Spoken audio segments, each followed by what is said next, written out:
الحمد للہ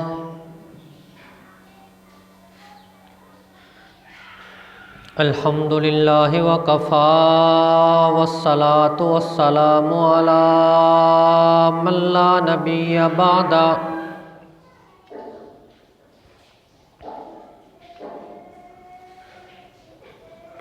ارسلہ بالحق بشیرا ونذیرا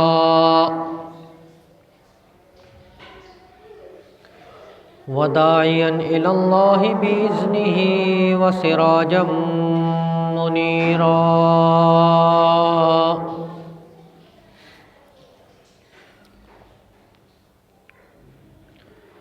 اما بعد فاعوذ باللہ من الشیطان الرجیم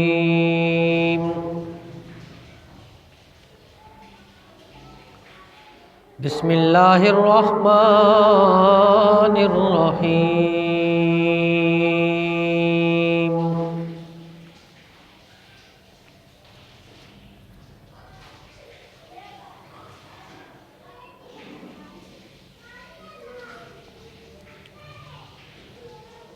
محمد رسول اللہ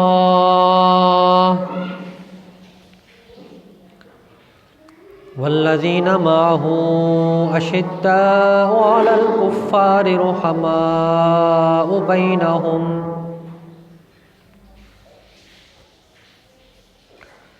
تراہم رکعا سجدا یبتغون فضلا من اللہ ورضوانا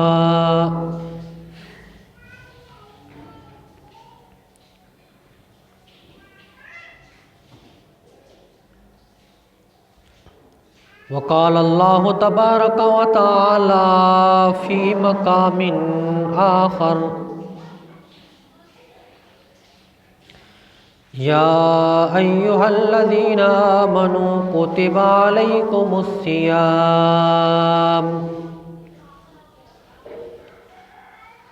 کما کتب علی الذین من قبلکم لعلکم تتقون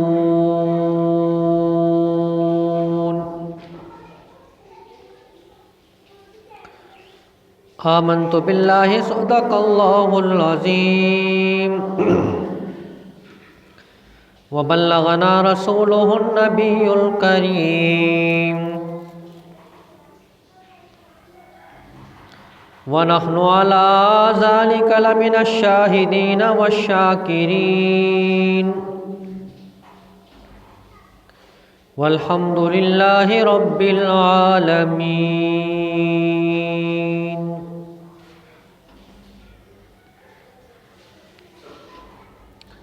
قابل صد احترام و تکریم میرے واجب الاحترام دوستوں، بزرگوں، عزیز نوجوان ساتھیوں،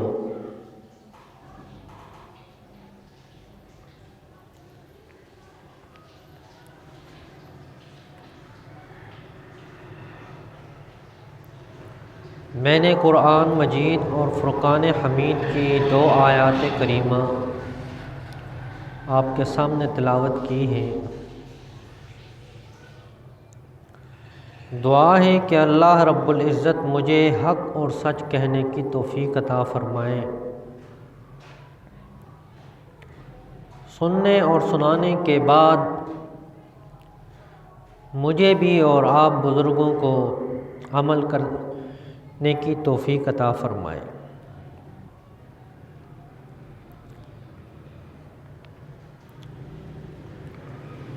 جیسا کہ آپ حضرات کے علم میں ہے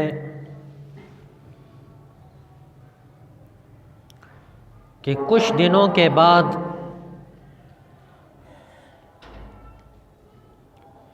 رمضان المبارک کا مہینہ شروع ہونے والا ہے۔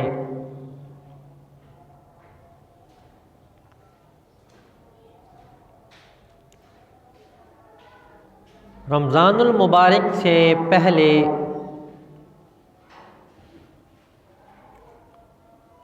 آقا دو جہان رسول کریم صلی اللہ علیہ وسلم رمضان کے بارے میں ہدایات دیا کرتے تھے،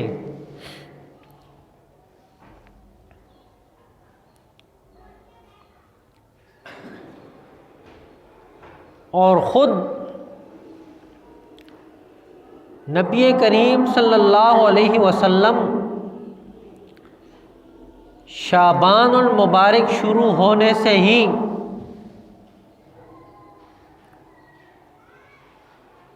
روزہ رکھنا شروع کر دیتے تھے۔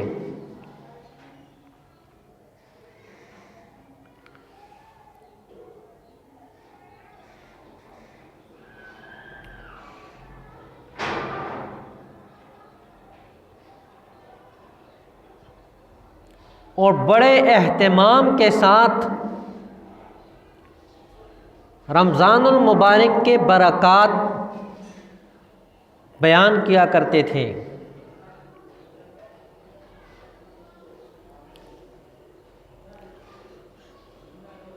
چونکہ ہم لوگ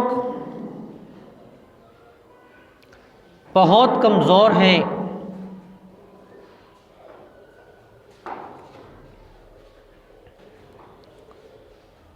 اور آپ صلی اللہ علیہ وسلم کا اس امت پہ بہت بڑا احسان ہے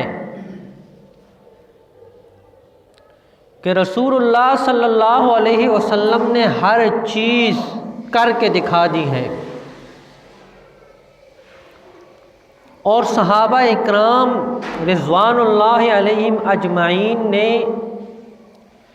من و عن اسی طرح نقل کر دی ہے۔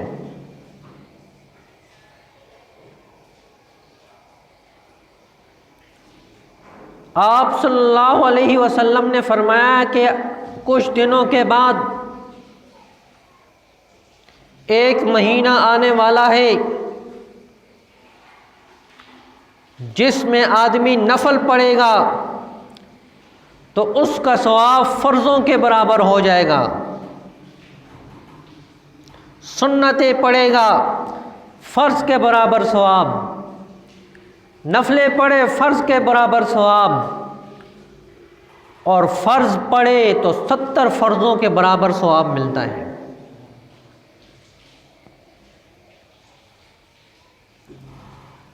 اور جو شخص کسی کو روزہ افطار کرا دے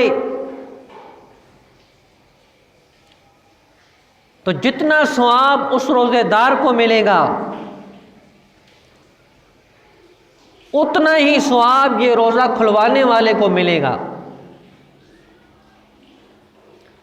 تو صحابہ اکرام رضوان اللہ علیہم اجمعین نے ہماری آسانی کے لیے سوال کیا کہ یا رسول اللہ اتنی استطاعت کس میں ہوگی کہ وہ روزہ افطار کرائے؟ غربت کا عالم تھا، چند صحابہ اکرام مالدار تھے، تو آپ صلی اللہ علیہ وسلم نے فرمایا کہ پیٹ بھر کر کھلانا مراد نہیں ہے، کسی نے کھجور دے دی اس کو بھی پورا ثواب ملے گا، پانی پلا دیا اس کو بھی پورا ثواب ملے گا۔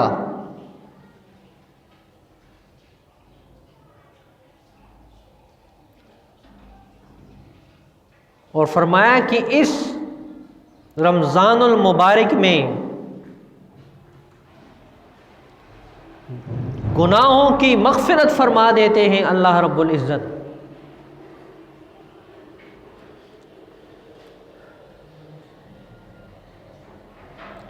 پہلا عشرہ رحمت ہی رحمت، دوسرا عشرہ مغفرت کا، اور تیسرا عشرہ جہنم سے خلاصی کا۔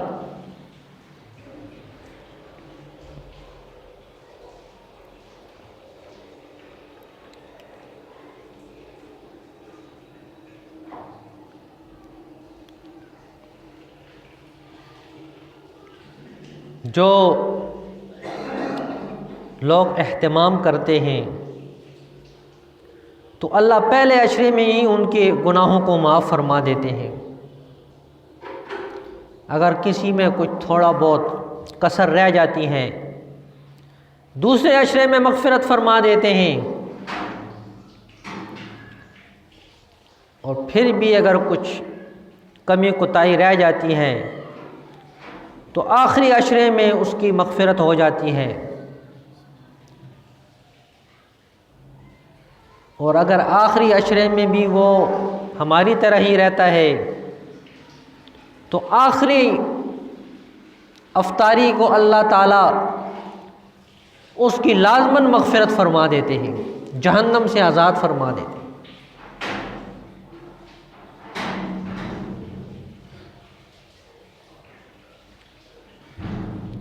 اور یہ رمضان ہمارے سامنے ایک سبق لے کے آتا ہے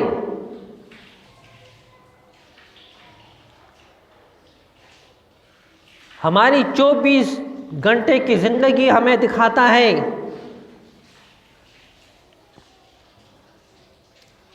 اولیاء کرام نے اس سے بہت سارے سبق سیکھ کے ہمیں بتائے ہیں، لیکن مسئلہ یہ ہے کہ جب کوئی کہتا ہے نا اولیاء کرام نے یہ تعلیم دی ہے یا انہوں نے یہ سبق ہمیں دیا ہے، تو ہمارے مہربان کہتے ہیں جی یہ بریلوی ہو گیا ہے، آسان سا لفظ بریلوی ہو گیا۔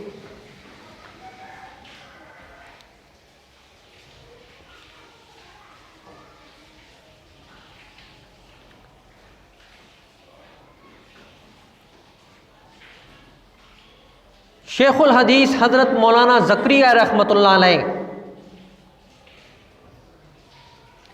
قدر پوچھنی ہو تو ان سے پوچھو رمضان کی کہ رمضان کسے کہتے ہیں۔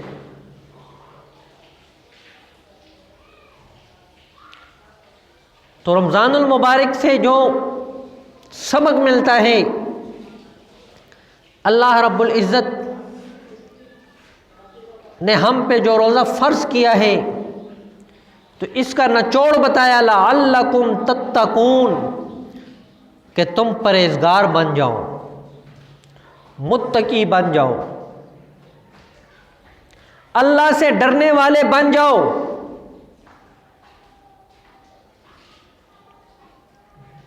رمضان شریف میں روزے کی حالت میں بند کمرے میں اللہ کے سوا کوئی نہیں، یہ مسلمان حلال نعمتوں کو نہیں کھاتا، جن کو 11 مہینے یہ حلال سمجھتا ہے وہ نہیں کھاتا۔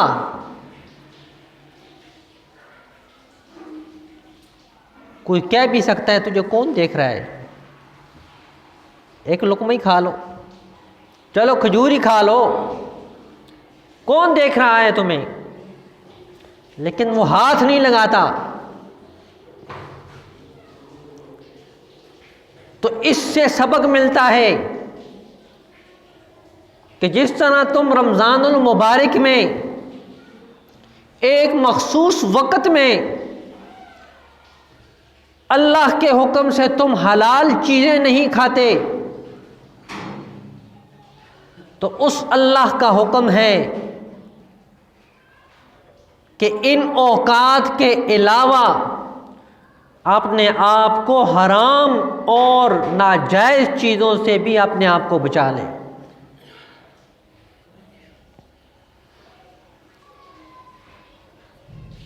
جھوٹ اور فراڈ سے اپنے آپ کو بچا لیں، دھوکے بازی سے اپنے آپ کو بچا لیں، غیبت سے اپنے آپ کو بچا لیں۔ یہ رمضان المبارک ہمیں سبق دیتا ہے۔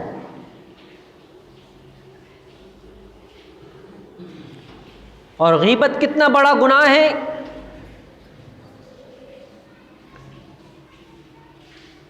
فرماتے ہیں کہ مردار بھائی کا گوشت کھانا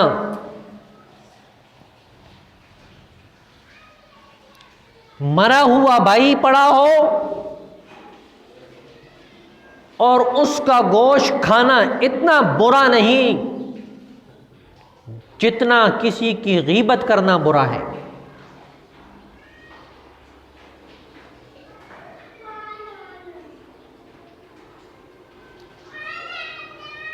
اور نبی علیہ الصلوۃ والسلام کے زمانے میں یہ چیزیں ظاہر ہوئی ہیں۔ روزے کی حالت میں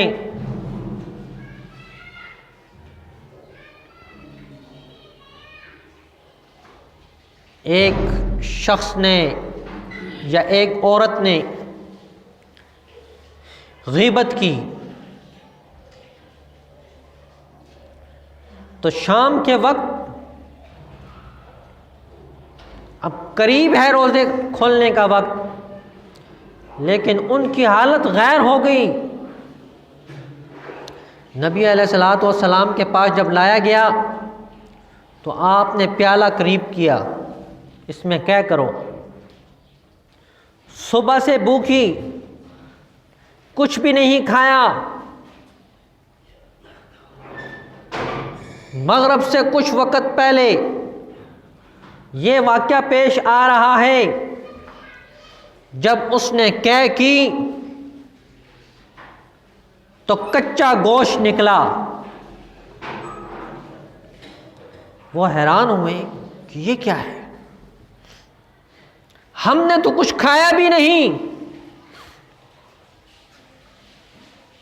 آپ صلی اللہ علیہ وسلم نے فرمایا یہ تو نے غیبت کی ہے، اللہ نے تجھے دکھا دیا ہے یہ غیبت کی سزا ہے۔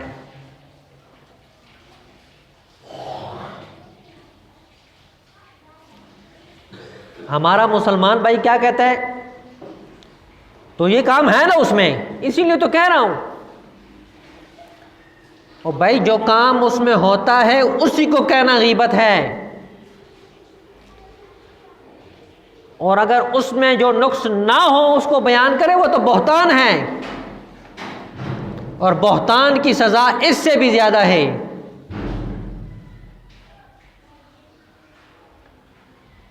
اور بڑے فخر سے کہتے ہیں جی ہم تو اس لیے بیان کرتے ہیں تاکہ لوگ بچ جائیں۔ تو خود اس کے ساتھ بیٹھا ہوتا ہے، لوگوں کو بچا رہا ہوتا ہے، خود تیرا اس کے بغیر گزارا نہیں ہے، اور لوگوں کو کہتا ہے اس سے قریب مت جاؤ۔ یہی تو غیبت ہے۔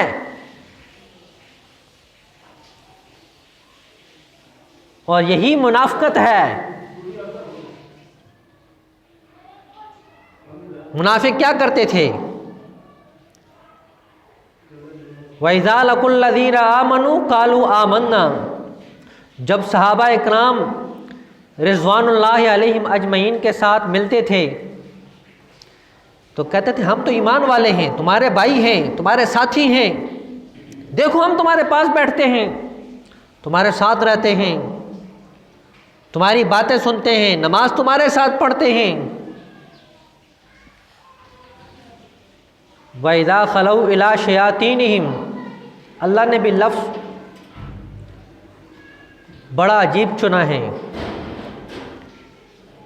کہا وَإِذَا خَلَوْا إِلَىٰ شَيَاطِينِهِمْ، جب جاتے ہیں نا اپنے شیطانوں کی طرف، بڈیروں کے پاس،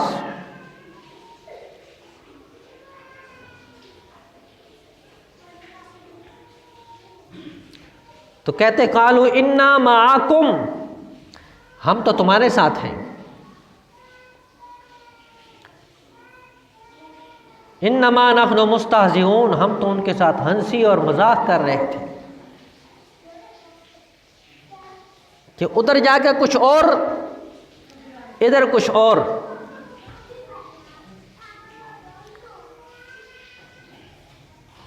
تو رمضان المبارک میں یہ سبق ملتا ہے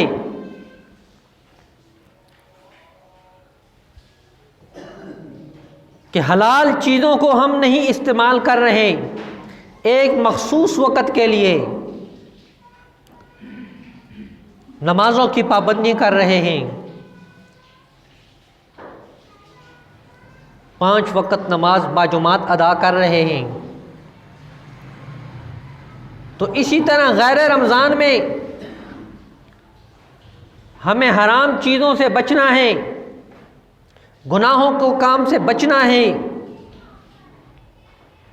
خود بھی بچنا ہے اور دوسروں کو بھی بچانا ہے۔ یہ مشق ہوتی ہے۔ پہلے ہمارے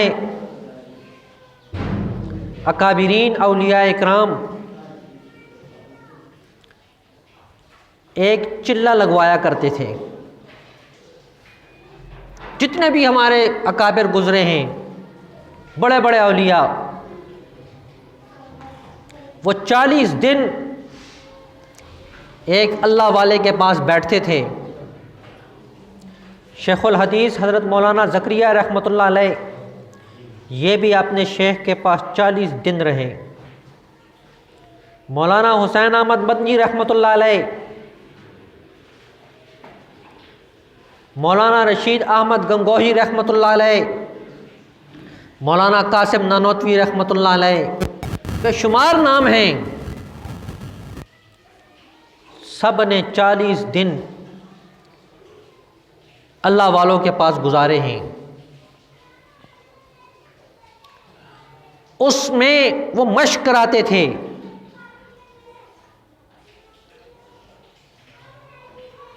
نمازوں کے اہتمام کی، ذکر کی، تلاوت کی۔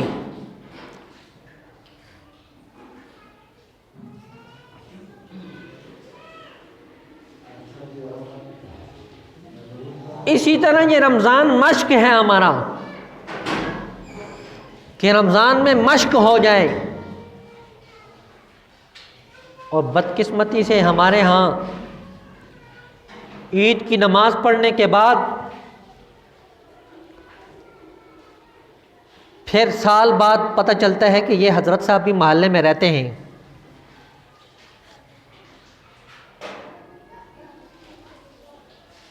اور دعا ہم کرتے ہیں کہ ہمیں حکمران